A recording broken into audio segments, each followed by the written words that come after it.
There is definitely a musicality to taking a sale. And people have raised the analogy of an orchestral conductor.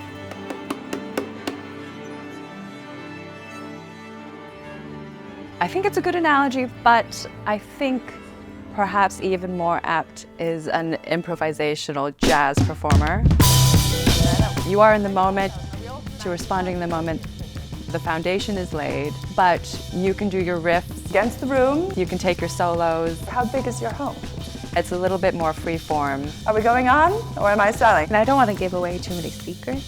Fair warning. In the auction, obviously, the lot has to close, but it's all about how you get there.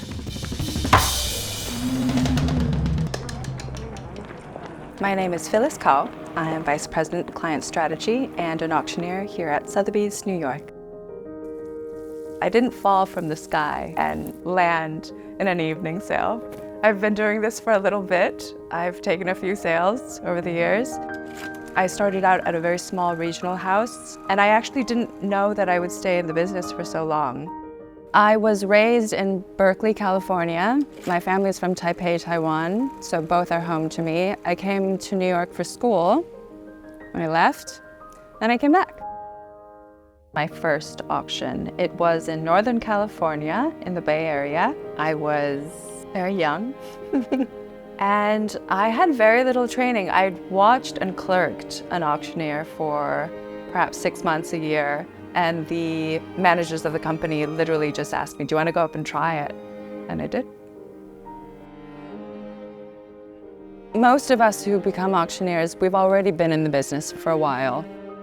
We've seen auctions, we understand them, we know how they work, and when you have that strange combination of traits and curiosity, you just try. Yeah, what does it take to be a successful auctioneer? I am asked this question often. There isn't like a set rule book. An auctioneer needs these traits, but there are a few boxes you could tick that could make it easier for you.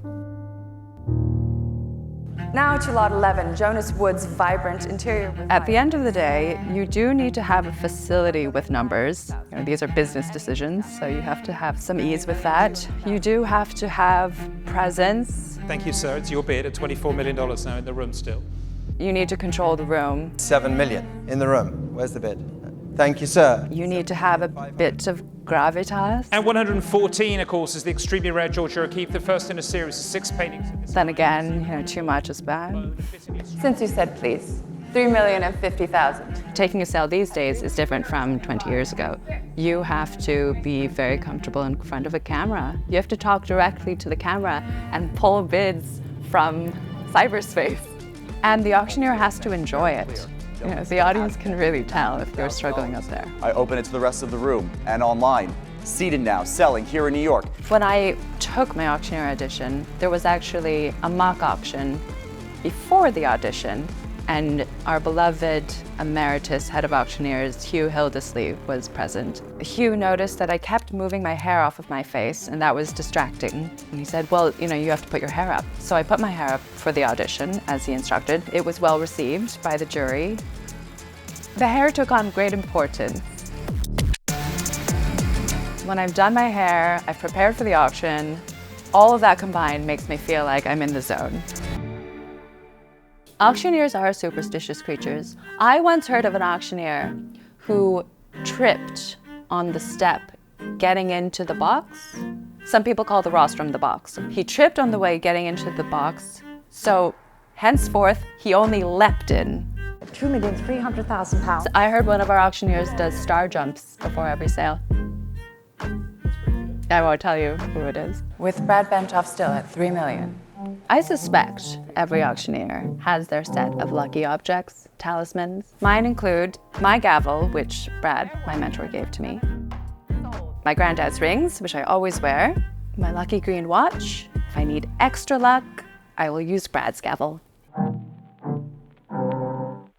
You know, when you're an auctioneer, you don't just show up in the sale room and slide right into the rostrum. In the days prior, I will look at the exhibition. I'll look at every work and object that I will be selling, and then some. You never know, maybe, you know, the next auctioneer calls in sick or something. You have to be prepared for everything. When I take a sale, I really try to get into the psychology of the buyer. When I took a watch sale for the first time, I was getting into the box and I thought, okay, what will these collectors respond to? Do they need someone like soft and inviting? Do they need a mother? The whole world's waiting for you, Julian Dawes. Last chance, Julian. Or do they need an alpha? I will take 6-6. Looking back on the sale from the way that the bidders were interacting with me, alpha was definitely the right choice. So on the phone on this side. Being an auctioneer and being an auctioneer at Sotheby's, I've worked with so many incredible and diverse departments and people and collections. It continually renews my appreciation for the amazing works that we sell. And selling, fair warning, sold. And then the rest, I cannot tell you because I am superstitious.